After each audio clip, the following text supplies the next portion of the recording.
Hi folks, so I wanted to do a video. Clearly, if you want my take on what is currently at play, I would suggest you look at the weekly overview that I did on Sunday, Monday, the video I posted before this one. Okay, so that is a more general overview of where we're at currently till the end of this week. This video focuses more on the sign of Pisces, and particularly Saturn in Pisces, but also Neptune in Pisces, from two lenses, actually three lenses. Looking ahead to January, February 2026, I do, it's a warm day in LA. I have the window open, so this backdrop is going to both blow in the wind, and there's going to be a certain amount of glare right here. But I like the lighting, as you know, during the daytime, so I'm going to stick with it. And many of you have basically said, we don't care what it looks like. And so I will take you at your word there. We care about the content. I'm also a little lopsided, but whatever. So this video is going to look at the sign of Pisces, Saturn, Neptune, and Pisces through three lenses. One kind of a larger overview of Saturn and Neptune as we head towards January, February 2026, as they make their way out of Pisces together and into Aries. And some of that energy is important and relevant at present, and is related to the Saturn retrograde that starts up on June the 29th. If you watch my weekly overview, one of the events that is coming up is that on June the 29th, we have Saturn retrograde in Pisces. And so that's the second thing I want to talk about. The third thing that I want to talk about, Saturn's retrograde from June the 29th to November the 15th of this year. And the third thing I want to talk about is the fact that we've had the personal planets, the Sun, Mercury, Venus, and even the new moon in Gemini, June the 6th, which is still active, squaring Saturn. And then the personal planets squared Neptune while they were in Gemini. And in the sign of Cancer, they're going to trine Saturn and Neptune. Now, once Mars is yet to come into Gemini, where it is going to square Saturn and Neptune. And then when Mars comes into the sign of Cancer, it will trine Saturn and Neptune 3 times, because Mars is going to be retrograde later on this year. It's nice that they're trines, but I want to, and then of course, once the personal planets move into the sign of Scorpio, they're going to, later this year, as we head towards October, November, they will from there trine Saturn and Neptune and Pisces again, and then once they head into Sagittarius, they will square Neptune and Saturn. So squares and trines, two planets, are regular occurrences during any given year, if we're going to break life into calendar years. But given the fact that we've had such an intense June, where for the first couple of weeks some of us may have more directly and more overtly experienced kind of eclipsy changes. Some of us more privately may have processed what the April 8th eclipse may have meant for us. But for the rest of June, it was characterized so much by the square, particularly to Saturn and Pisces. I give up. Actually, I'm just going to see if I can adjust something, make it a little bit more, whatever. Anyway, so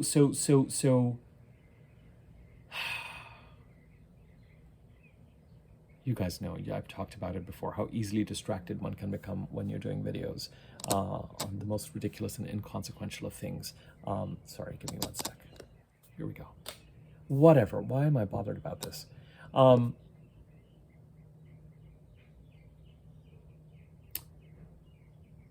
The squares to Saturn and Neptune, but particularly the squares to Saturn, were felt. A square, it's a kind of a deadlock. It reminds me of, like, how when you see diagram, or you see the inner workings of a clock and you see these wheels turning, and they're turning in cooperation, the wheels keep turning. With a square, it says that the wheels lock. And as I've mentioned to you before, the faster moving planet, number one, the faster moving planet is going to move forward anyway. I mean, it's just going to do that. But its energy, its abundance, its flow is temporarily blocked by the slower moving planet and what its agenda or plan or requirements are in the part of the chart, the house of the chart that the slower moving planet is transiting. And so it holds the flow of the faster moving planet in place until, for lack of a better word, it is not appeased, but the way I like to put it is there's some action that may be required by the faster moving planet to help the slower moving planet achieve its aim. June has been characterized by these squares to Saturn, which outside of a certain amount of change-related activity in the first 2 weeks of June, whether it was felt dramatically by some people. With eclipses on the positive side, it can often be offers, or it can be greater visibility. It can be moving towards certain change. On a more personal level, it can be kind of a resolve. Okay, I think this is the direction I'm going to move towards. But outside of that, especially since June the 6th, as I've said, it's been a time of us needing to take action. And yet, us dealing with this energetic block, these energetic blocks that the squares create. And some of us will have been more successful than others in remaining disciplined and in action. And others of us will likely have had a harder time considering a certain flow and ease of activity was not really present in June. It still makes June a very important month, but as I've said, as we move into July, and especially, today on the 26th, we have Mercury trining Saturn, the first of the trines to Saturn and Neptune that the personal planets, Mercury, the Sun, Venus, are going to make as they transit the sign of Cancer and move move through the sign of Cancer. The new moon in Cancer on July the 5th trines Saturn as well. And that opens up greater flow. What this may feel like is that if in the first 3 odd weeks of June, there was a feeling of blockage, conflict, kind of a stare-off in a certain sense, it may be that there's a greater ease of communication, a greater negotiability, greater a door opens, a portal opens, greater room for handshakes in some ways, a greater room for appeasements.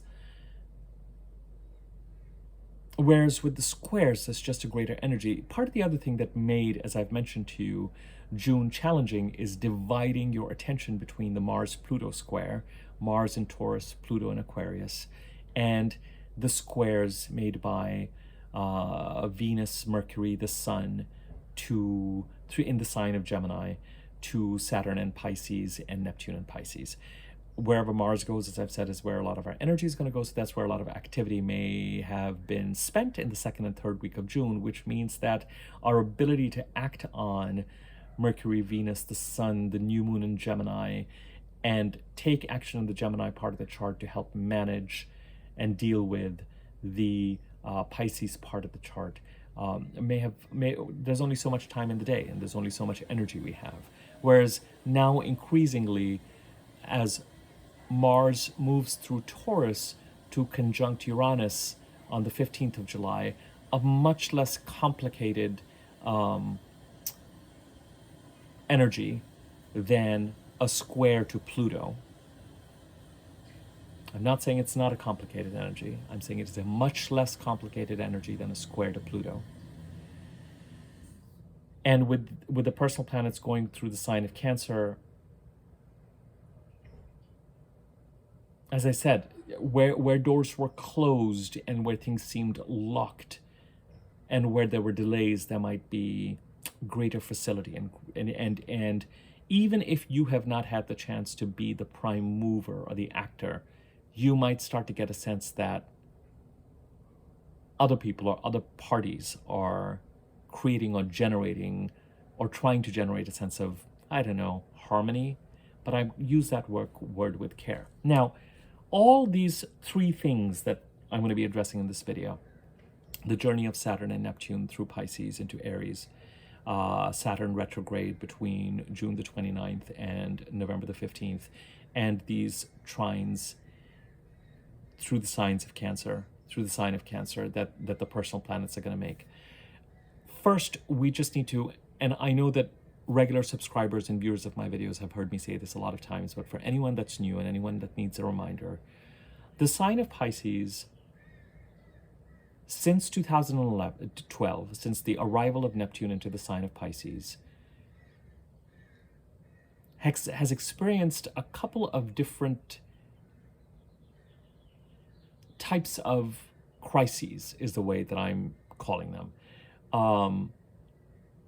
And as I've mentioned to you before, this peaked, at least in my observation, in a lot of the people that I've talked to, charts that I've read, etc., in 2016 and 17. As may have started to accelerate in 2014, 15, but 16, 17. So if you know your chart and you know the house occupied by the sign of Pisces, and you know what that house stands for, you can see if this holds true for you. Now, the crisis is in one of two areas. One doesn't really feel like a crisis. It could be that wherever the sign of Pisces sits in your chart, you have wanted to move in a more spiritual, intensely spiritual, or a more artistic arena. With Neptune, renunciation, contemplating oneness. I know that sounds so cheesy, but it's very Neptunian.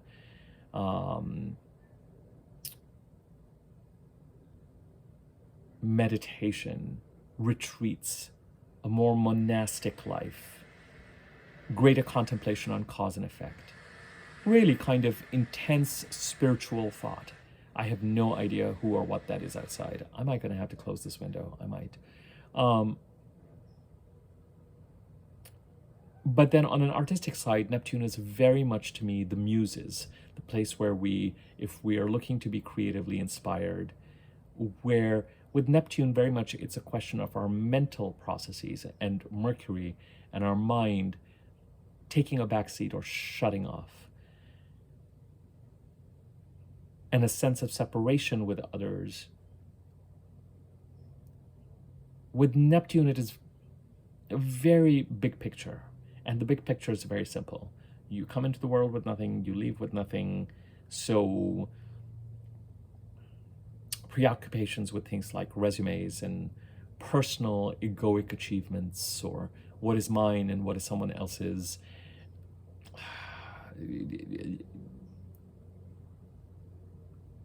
Those threads, those arguments, they loosen.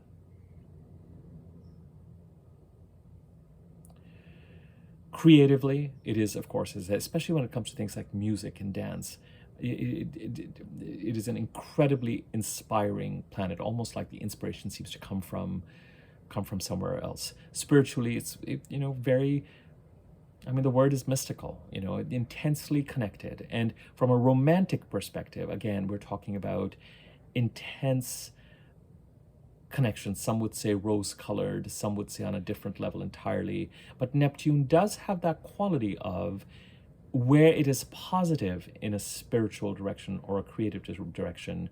The second area of the crisis, which feels much more like a crisis, is that it does have a delusional quality to it.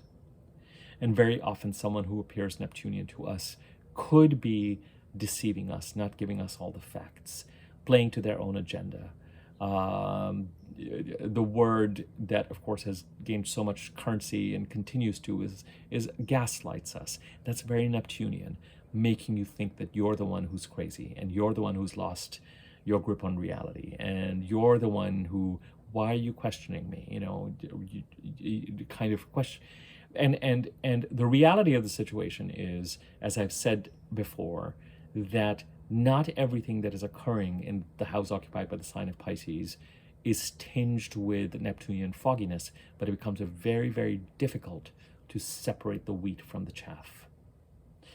Because if it is applying in certain areas and creating a sense of loss or panic or deception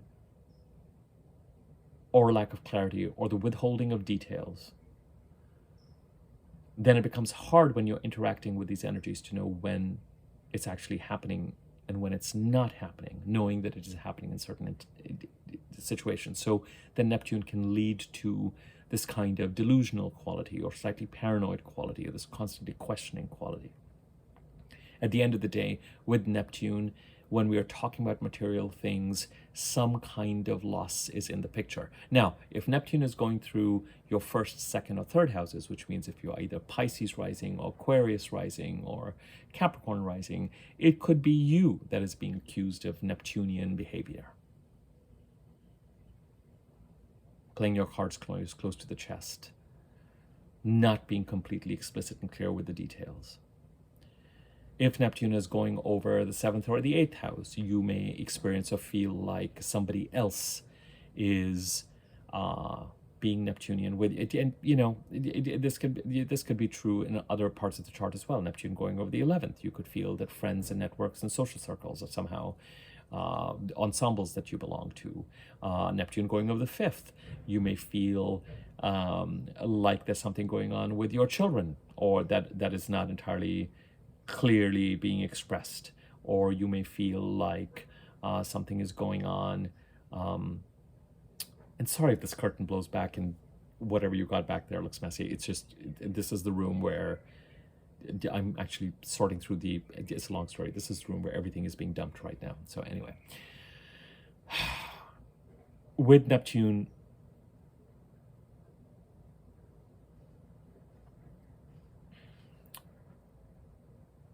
some form of loss is active, and as we were talking, Neptune in the 5th could mean lovers or romantic situations. And Neptune in the 5th is a great example also of being really inspired creatively. For example, Neptune going over the 12th or Neptune going over the 9th could be a great example of both being inspired creatively, but also spiritually moving to pursuing more spiritual or renunciatory goals. Bottom line is, whether you know your chart and know what your rising sign is, and therefore where Pisces sits, which house is occupied by the sign of Pisces in your chart or not. The question I would have for you is, 2014, 15, but especially 16 and 17, did you feel like you were dealing with some sort of crisis energy that has never quite resolved itself, never quite blown away, has remained active thematically, and either has had a sense of, I need to do something about my spiritual and my artistic goals and my creative goals, or something's going on where either I am trying to handle and manage things in a way that others might find deceptive, or others are coming across as somehow deceptive to me. Things are not completely honest, they're not completely clear, there's an element of loss associated with it. Then Saturn's entry into Pisces in March of 2023 till January of 2026 is the first planetary transit that we can say is actually going to try and bring some structure and stability and some clarity to this part of the chart. I know a lot of you have heard me say all this before, but it's worth revisiting because there are 3 things that we're going to be getting to shortly. And I don't care who you are or what you've been dealing with in June, but all of a sudden, after a while, because this energy wasn't really that active necessarily when we were going through the eclipses in Mercury retrograde in April, since about the middle of March almost, and when we were dealing with all the planets going through the sign of Taurus and making that conjunctions to Jupiter and Uranus. It's only once they came into the sign of Gemini, the Sun, Mercury, Venus, at some point in the future, Mars, and I'll come to that, have these touch points, have we started to, with our own energy, have we started to trigger examining the sign of Pisces, the house occupied by the sign of Pisces, the stability that house is requiring of us again. And whether we've been able to get to it or not, somewhere it's very likely that we're sensing those Neptunian energies flare up again. With Saturn's presence here now, the question is, are we going to structure our artistic and spiritual goals in an ambitious and an appropriately kind of stretch goal manner? Saturn is not going to look to you to do something small. Ultimately, Saturn will want you to choose goals that fulfill your highest potential, and that, if Neptune is the anti-resume planet, Saturn is very much the resume planet. What is the best possible outcome that you can expect out of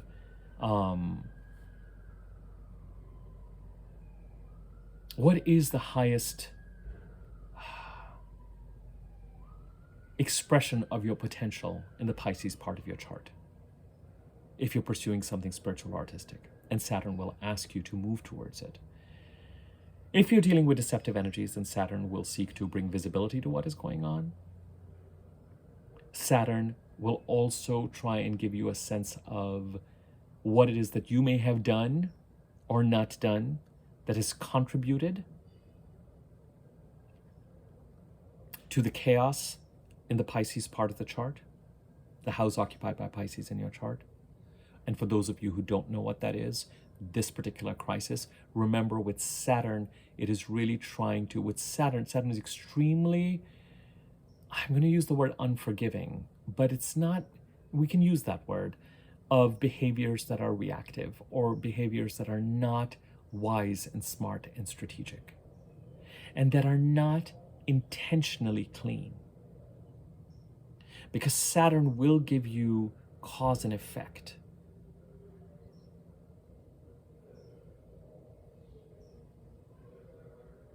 And knowing that you might be wrong, but still going ahead and doing something and trying to, as I've said this before, it's so interesting to contemplate how it is that we as human beings lie to ourselves. And and Neptune is very much a planet that can encourage that. And Saturn is a planet that does not encourage that at all. And the lying to ourselves, sometimes the lying to ourselves is in justifying doing things that we know to be wrong somehow, or we know to be problematic. But we may say things like, well, I'm answering to my conscience. Or it's interesting, as I've said to people before, I think the one thing I know about human beings is that we will find a way to justify anything. Whether you look back at history and all the outrageously ridiculous and terrible things that we have done to each other, it is kind of astonishing to me what it is that we feel, how easily we will justify things and make it seem like somehow our intentions were clean and clear. But I think that we cannot. And Saturn is very much a teacher with regard to action and result. I'm very demanding of, even though it is very much part of the lessons with Saturn are really around the right action and then releasing the outcome, because Saturn takes care of the outcome kind of thing. Now, Saturn is also hard work. It is also business-like thinking in a correct manner. It is discipline. It is solving problems. It is solving crises. It is addressing the reality of situations. It is at least having the intention of addressing the reality of situations and taking responsible action, and not being in a Neptunian state of, I don't know what to do, I can't pin anything, I can't get a focus on anything, I can't.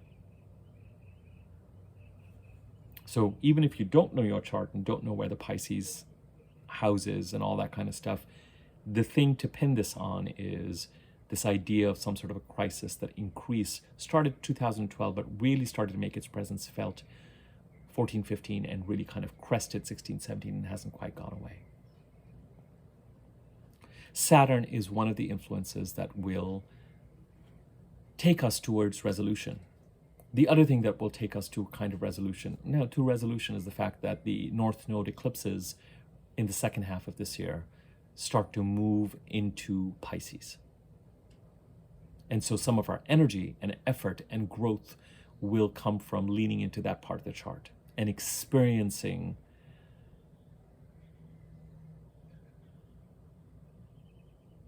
certain things that are required of us that will make us grow spiritually, that will be part of our development. And we're going to feel this the week of July 17th of this year for the first time, because the first of those eclipses is on September 17th of this year. That's the only eclipse on the Pisces Virgo axis in 2024. Next year in 2025, 3 of the 4 eclipses are on the Pisces Virgo axis. So if you're dealing with some sort of a crisis in the Pisces portion of your chart, or in general, that you can pin to the dates that I mentioned, Saturn's energy is around. Roll up your sleeves and sort it out and understand what is real. And try and understand, in Neptune's case, if Neptune is loosening certain bonds or creating certain loss or letting things go, is Neptune actually trying to work in your favor? As I've said to you with Neptune and Pluto, the biggest challenge to allowing Neptune and Pluto to create the transformation that they're trying to create for us is our attachment to the things that Pluto and Neptune are trying to release us from. And with Neptune, it's harder, because Neptune's way of doing it often involves a kind of loss, an instinctive need to create boundaries, but an inability to know where and how those boundaries need to be set, because everything is so foggy.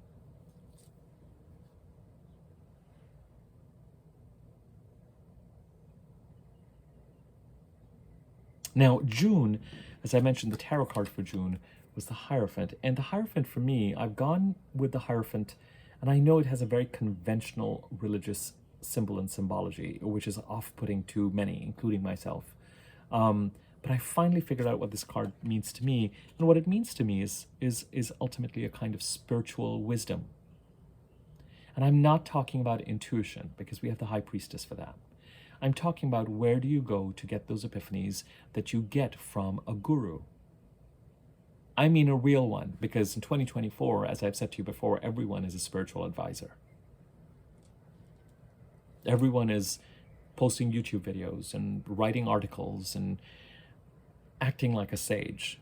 And if you actually meet them and work with them and talk to them, you'll realize that they're far from it. You know, at the end of the day, for me, there are 2 places that I really kind of trust, but that's personal to me. And one is when I see or read anything by Krishnamurti or Raman Maharishi. You know, those are where I will actually look at the stuff that they're saying and go, oh, wow, they're really, their fingers on this pulse.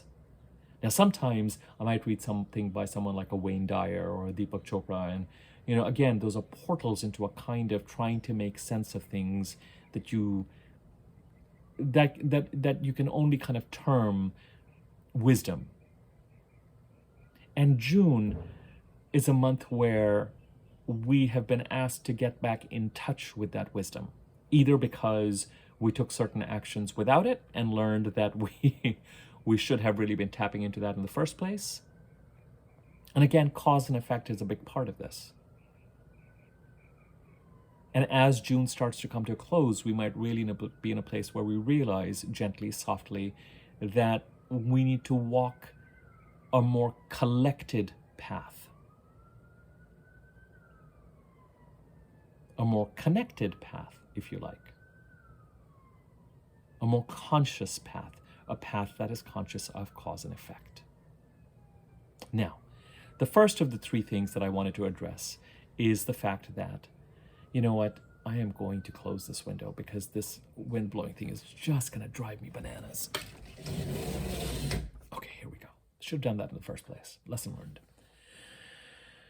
If I start to sweat, I'll open it again. Let me see if I can open it a crack. There we go. We'll see if that makes a difference.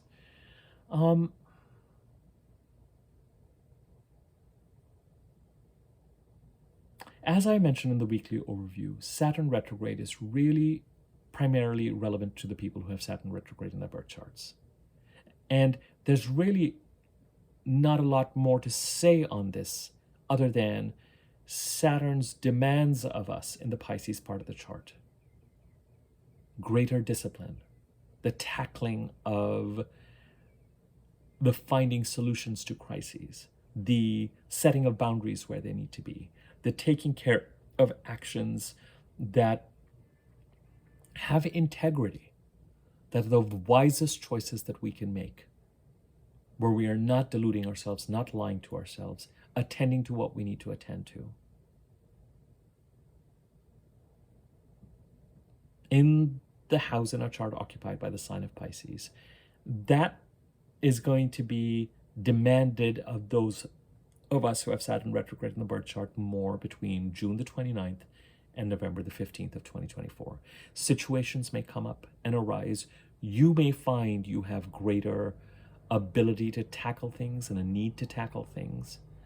Greater attention will have to go into the Pisces part. And really, I know I'm not saying very much more than what I said in the weekly overview. I'm hoping that some of these details will help, but I saw a comment go by saying, can you talk more about this? Ultimately, you have to determine what it is that needs attention. Are you pursuing spiritual or artistic goals in the Pisces part of your chart? Are you dealing with some kind of chaos or some kind of delusional crisis created by somebody else, crisis created by yourself, some sort of a cause and effect thing, experience some kind of loss, some kind of deception, that Pisces part of the chart. And so when Saturn is retrograde between June the 29th and November the 15th of this year, expect that things will come up that will make it more urgent for you to tackle issues in this part of the chart. So try to get ahead of that, or try to put the actions that you would want to take to stabilize this part of the chart a little further ahead on your to-do list. Try to get to them, because otherwise situations may arise that force you to deal with them and get to them. Take actions where you're conscious of cause and effect. Take actions where you are clear about where somebody else has been doing something that is not right, or you have been doing some things that are not right, and so that they can be addressed. With Saturn wise, Saturn does not reward, as I've said with Saturn numerous times on this channel, being effective, not being right.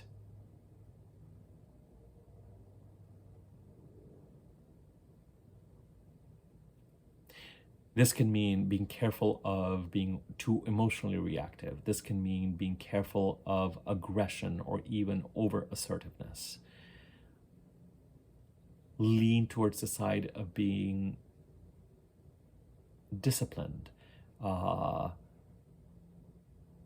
measured, strategic, thought through, acting with integrity, with responsibility, setting the boundaries where they need to be set.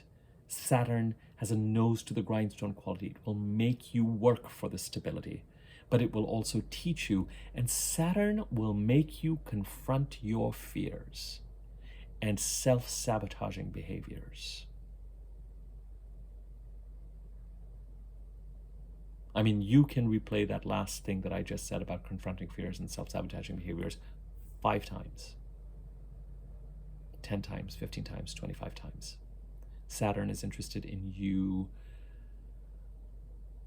fulfilling your highest potential in any part of the chart that it is going over. And when it is trying to deal with, so if it's a question of pursuing spiritual or artistic goals, it will ask you to be clear about what it is that you truly want to achieve and where do you want to go with something. I am not saying be delusional about those goals. I'm not saying I'm going to build the Taj Mahal single-handedly. That's not the kind of stretch goal we're talking about.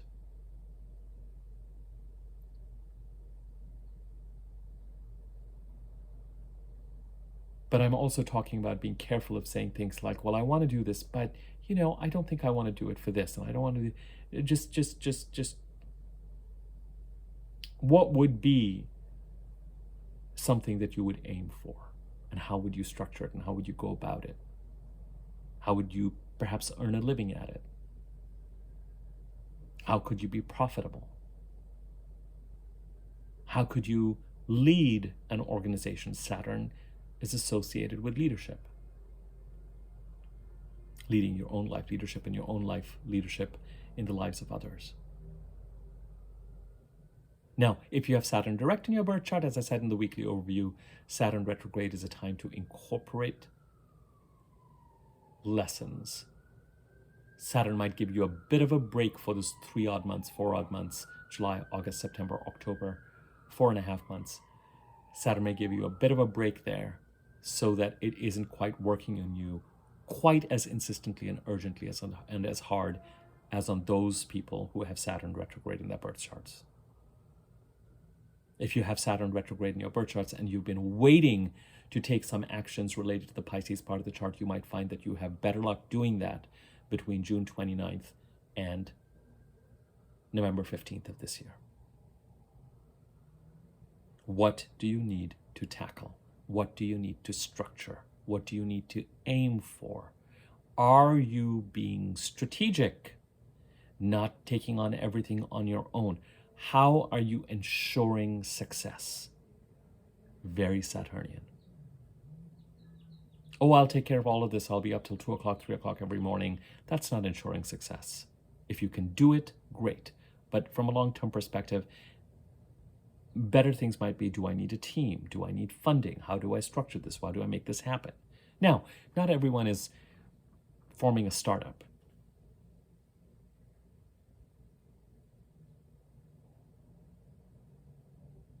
What am I trying to solve? Where do the boundaries need to be? If I do it this way, will it be more effective? If I do it this way, will it be more effective? Are my intentions clean?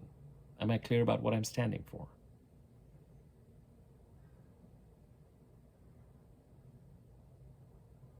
And is it the right and the fair thing to be standing for? To all concerned.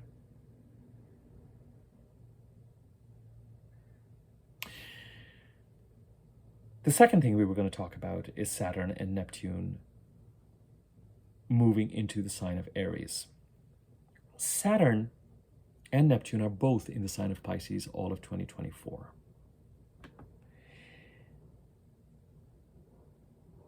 On May 24th of 2025, between May 24th of 2025 and August 31st of 2025, Saturn first moves into Aries next year for about 3 months. Neptune moves into Aries again for the first time next year, briefly, between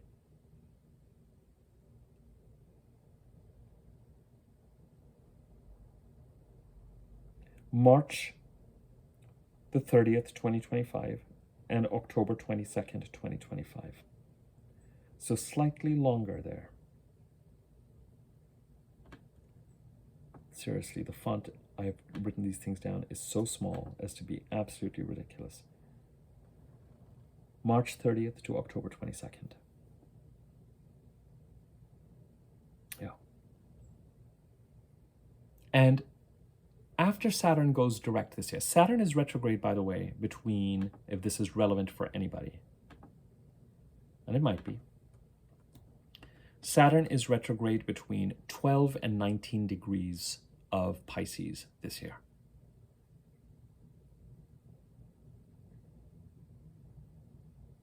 And one of the most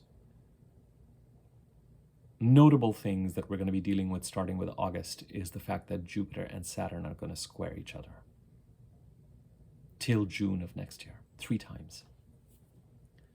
Because Jupiter is going to go retrograde later this year as well in Gemini. So this idea of squaring from Gemini to Pisces is going to be with us till the middle of 2025. And Jupiter squaring Saturn will be felt with a certain amount of intensity. Jupiter, the planet of expansion, ending a 12, 13-year cycle, trying to create a lucky new break in the Gemini part of the chart, being held by Saturn and Pisces for some reason.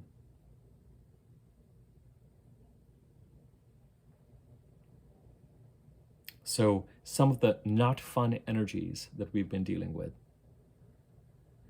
in June continue to stay with us. Jupiter square Saturn is a separate video. But while Saturn is retrograde, and as we're looking at Jupiter and Saturn, Jupiter will square Neptune once. Now it's interesting, Jupiter squares Saturn twice between Gemini and Pisces. The final square between Jupiter and Saturn will be when Jupiter moves into the sign of Cancer and Saturn moves into the sign of Aries next year.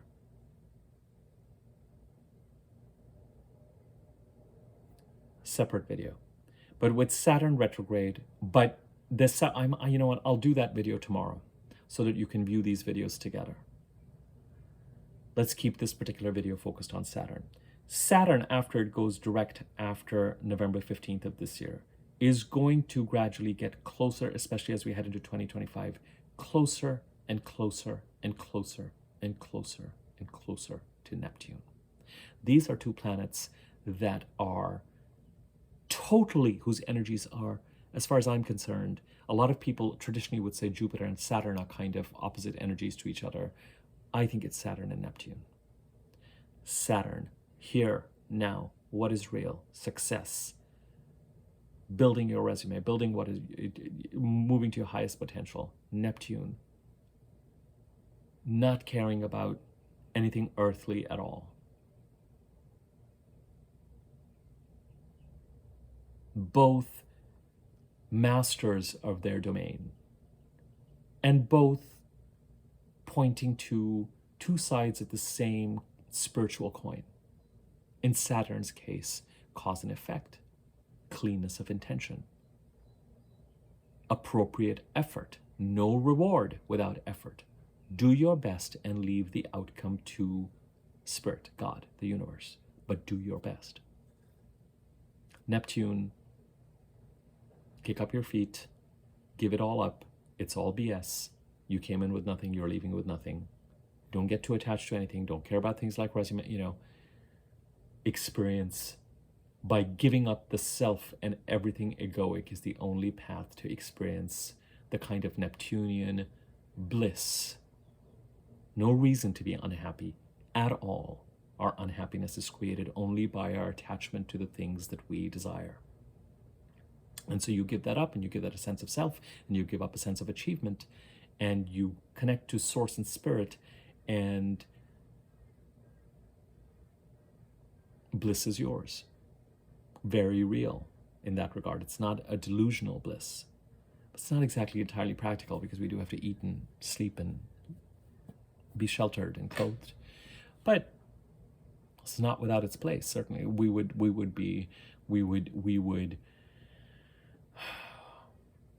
the absence of energy like Neptune would be an absence of something very, very critical and important for us in terms of understanding who we are and why we're here and what we're doing and what we're about.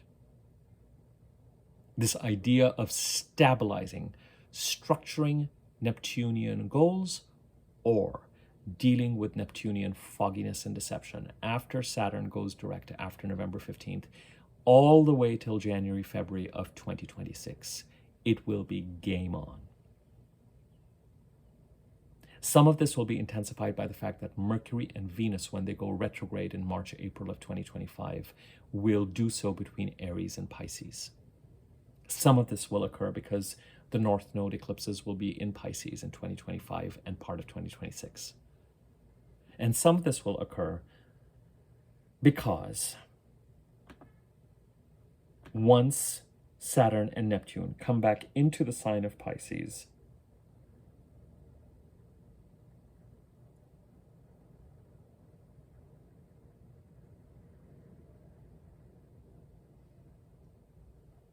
Saturn on August 31st of 2025 to February 13th of 2026. February 13th of 2026, Saturn leaves Pisces for good. And Neptune, when it comes back into Pisces, after being out of it for, let's just say, the spring and summer months next year, October 22nd, 2025, to Jan 25th of 2026. So Neptune leaves Pisces into Aries on Jan 25th. Saturn follows 3 weeks later on February 13th. And they're hand in hand. And Saturn is going to be on top of Neptune, but a lot in terms of consequences, results, a final outcome of these crises, a make or break. And if it affects relationships, whether the relationships will remain, dissolve, what is actually going to happen, a lot of this energy is going to keep building and keep building and keep building till January, February of next year, of 2026. Briefly, the energy is, and the Saturn-Neptune togetherness is even more compounded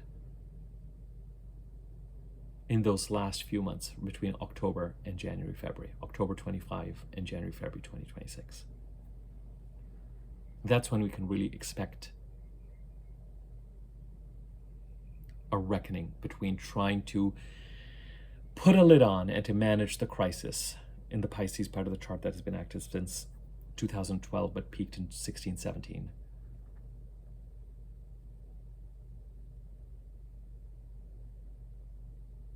So Saturn and Neptune in Pisces, and Neptune entering Aries between March and October, Saturn between May and August of next year, close to each other, exercising an influence. Saturn back in Pisces for a longer duration than Neptune, from August 31st to February 13th. Neptune back between October and the end of January, closing things out by January, February 2026.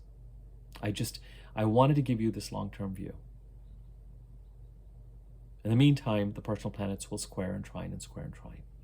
Now, let's talk about these squares and trines. We are now finally dealing with the fact that we're in a place where we can, it's not as the planets moving through the sign of Cancer are not going to be squaring something. They're going to be squaring the nodes and they're going to be squaring Chiron. But it's a very different experience to be held by eclipse changes and to be held by Chiron than it is to be held by Saturn and Neptune, especially Saturn. Because if Saturn wants to throw a spoke in the wheel, Saturn can really slow things down and stop them and hamper them and demand attention. As those of us who've been experiencing the first 3 weeks of June know.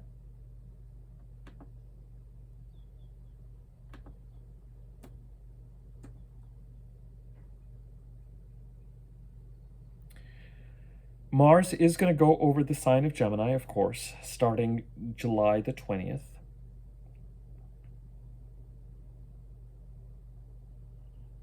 And on August the 14th, he will actually, hold on. On August the 15th, he will square Saturn. Seriously, what is up with these fonts, Abby? August the 16th, squaring Saturn. And in September 3rd, squaring Neptune. So some of this square energy, even more agitated, that we've been dealing with in June, will come up in August, September with Mars. It doesn't matter that it's just Mars and not 3 other personal planets.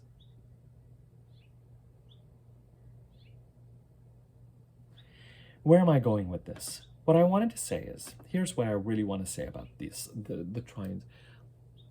Today we have a trine for Mercury in Cancer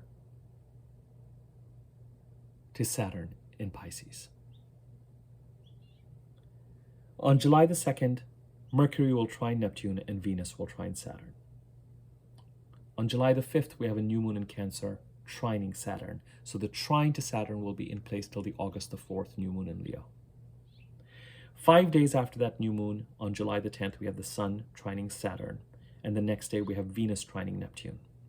And on the 21st of July, the Sun trines Neptune, and we have the Capricorn full moon with the Sun trining Neptune. And that full moon, as we head to that full moon, we're really dealing with those weeks, 2 months before the Pisces lunar eclipse, where we will likely feel the energy of that lunar eclipse 2 months before the eclipse happens. I have seen this numerous times. Between now and the end of July, before we enter August, the energy of these personal planets squaring and trining this longer term transit and energy of Saturn and Neptune and Pisces means that we will, different aspects of our energy, communication, cognition, transactions, Mercury, chatter, gossip, Venus, money, relationships, what we value, the Sun, awareness, new moon, a period of activity, Mars, eventually, and very importantly, Mars, all of this I'm saying, and I'm going to come back to Mars, to say that between now and the end of July, actually till August the 4th, but let's say till the end of July, there's a workability in place between these transits through the sign of Cancer and Saturn and Neptune and Pisces, in a way that there was a sense of strife and required action and intensity in the first 3 weeks of June. You might, because the first of these trines is with Mercury, for the past week or so, you might be experiencing communication. Either you're communicating or you're experiencing communication from others that has a kind of a, hey, why can't we all get along kind of quality. Shortly, as I've already mentioned to you, as we head to July the 2nd, July the 2nd is an important date. We have like 4 things happening on July the 2nd. Mercury trines Neptune and then moves into Leo. The Sun squares the nodes, Venus trines Saturn. But the 2 things that are relevant to this discussion is Mercury trining Neptune, Venus trining Saturn. As we head to July the 2nd, this energy is going to start to become more and more active tomorrow, day after. Actually, money, relationships, handshakes, interactions, where things can be smoother and more harmonious in relationships or with finances or financial sharing, there can just be a certain amount of, again, greater ease and flow.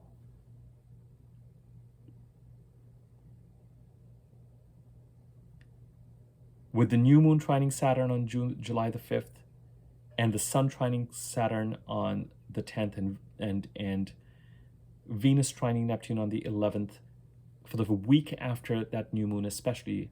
But, till, as I said, there's, so I would just say, part of the reason why I'm doing this entire video is to say, be prepared to take advantage of that ease somehow. Now, part of that ease could be, what is it that you could do from the Cancer part of your chart, the house occupied by the sign of Cancer, to structure, if we're looking at a positive lens of what is going on in the Pisces part of the chart, create plans around your spiritual or artistic goals. If you're dealing with mitigating the crisis, the energy is a little bit more complex. There could be solutions, so it becomes important to be solution oriented and to tap into this wisdom. I don't see this chart necessarily as dogma. Actually, I don't. I don't see it as commitments either. It might have that sense. A tarot card can come up for all sorts. It could be. It could be that there's something being done that is contractual. It could be that something is being done that feels conventional. But I won't lose sight of spiritual growth during the month of June. And bringing that spiritual growth and that spiritual understanding and awareness to a certain set of actions by the end, till the end of July, that could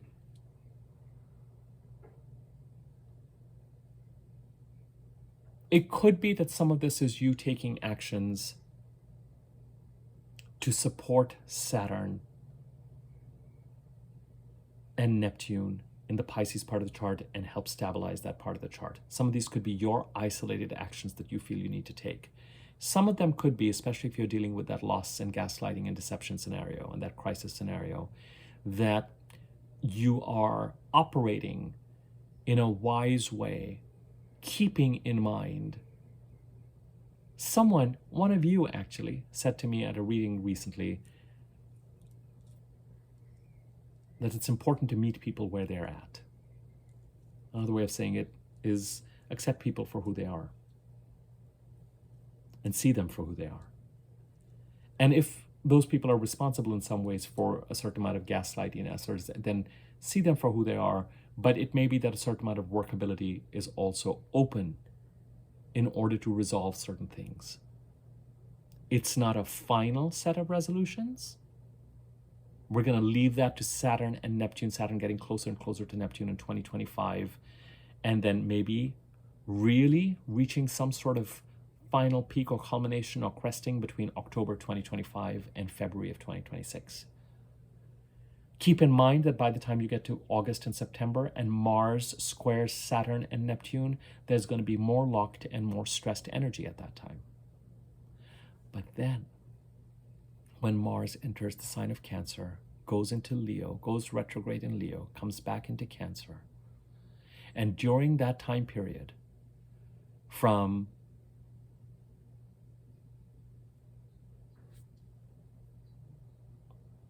September 4th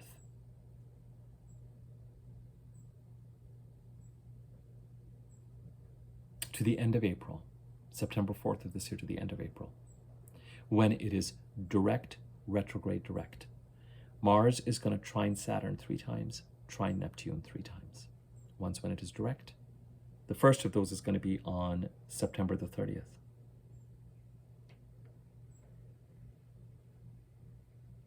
October 23rd or 25th, Mars trines Neptune.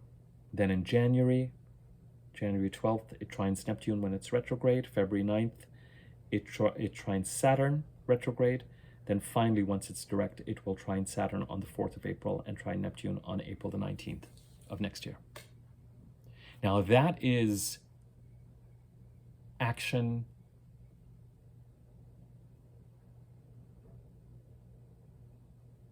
that has a sense of harmony towards stabilizing, either pursuing of spiritual artistic goals or stabilizing the crisis. Now, for part of that time, especially as we head towards Sagittarius season, the personal planets, the Sun, Mercury, Venus, the new moon in Sag, will be in conversation and in squares.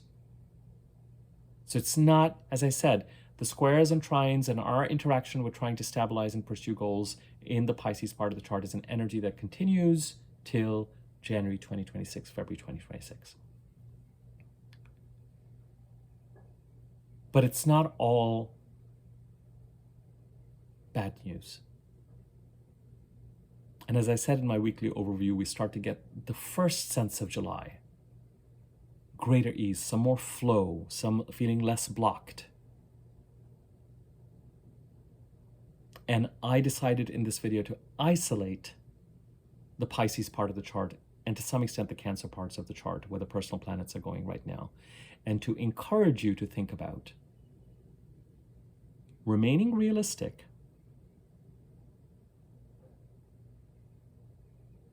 about who you're dealing with and what the crisis is and what at the heart of the crisis has been, but also seeing if an element of workability and flow and what that would look like, what diplomacy might look like, what negotiating might look like, what getting things done with people in situations that you know still to be fishy might look like between now and the end of July. As Mercury, Venus, the Sun, the new moon, trine Saturn and Neptune. And before we get into this slightly more conflicty energy of having Mars in Gemini in August and September squaring these planets, knowing that once the personal planets move into Scorpio, they'll again trine Saturn and Neptune, and once they go into Sagittarius, they'll square it. But we've also got Mars' support from the Cancer and the Leo parts of the chart, especially the Cancer part of the chart, trining these planets 3 times. And knowing that by the time we get into next year, 2025, Saturn and Neptune move closer together, the demand and the expectation of clearer, firmer artistic and spiritual plans, demand and expectation of resolving crises, whatever that means. Not all crisis resolution is pretty, but let's keep that intention in mind with Saturn and try and remain in a spiritually aware place. Be clear about intentions. Be clear about who has a right to do what. Be clear about what is right or wrong. Be clear that you're not deluding yourself about what is right or wrong as a way of self-justification for something that is not. Be aware of self-sabotaging tendencies that have allowed situations to grow and mushroom.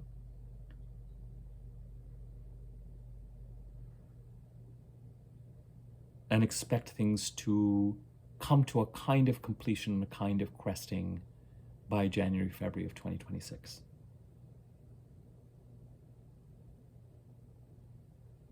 And kind of be fascinated by Saturn and Neptune being together. You know, every 28 years is when Saturn is going to meet up with Neptune. Saturn's going to be the one doing the meeting up with Neptune. Neptune moves way too slowly. So Saturn's going to make it around to Neptune. 28 years. 2016? This is making me curious to see when. 1996?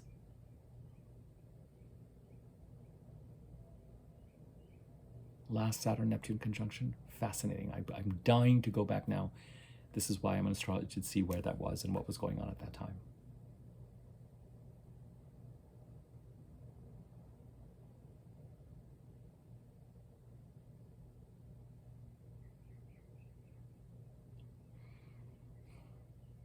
I hope you found this useful. There was both a micro component to it and a macro component to it. I'm going to leave you with a couple of messages finally. Greater workability when it comes to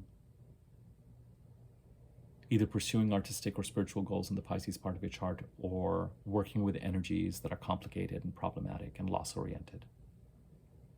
But perhaps greater workability to partner and see a certain amount of ease, even see some sort of resolution, build bridges, open doors, find ways of working together, getting things done till the end of July.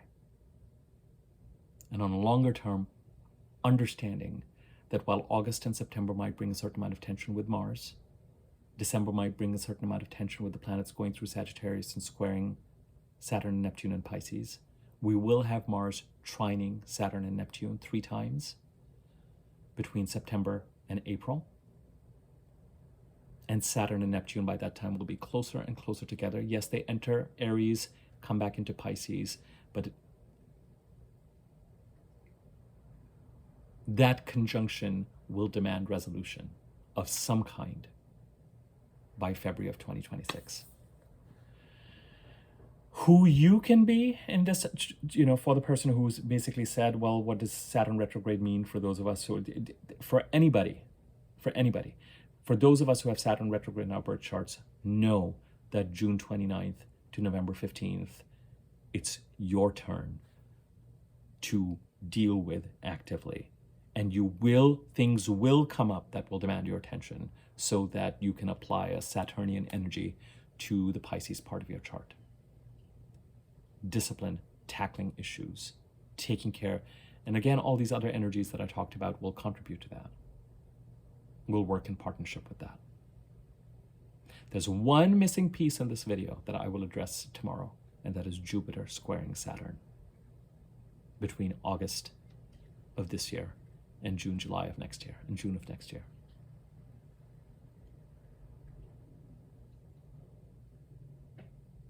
I hope you found this helpful.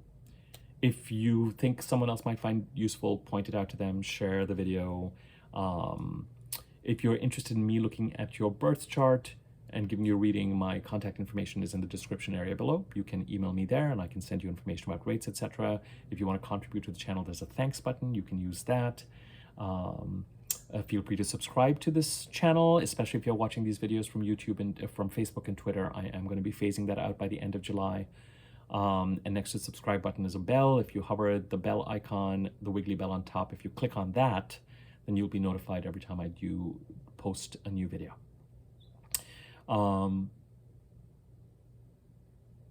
Comment, like if you feel so inclined. It gives videos greater circulation on YouTube, and thank you for all your time and attention. This is a slightly lengthier video than normal, but again, just felt inspired to kind of hone in on something here and get that out there. Thanks. Take care.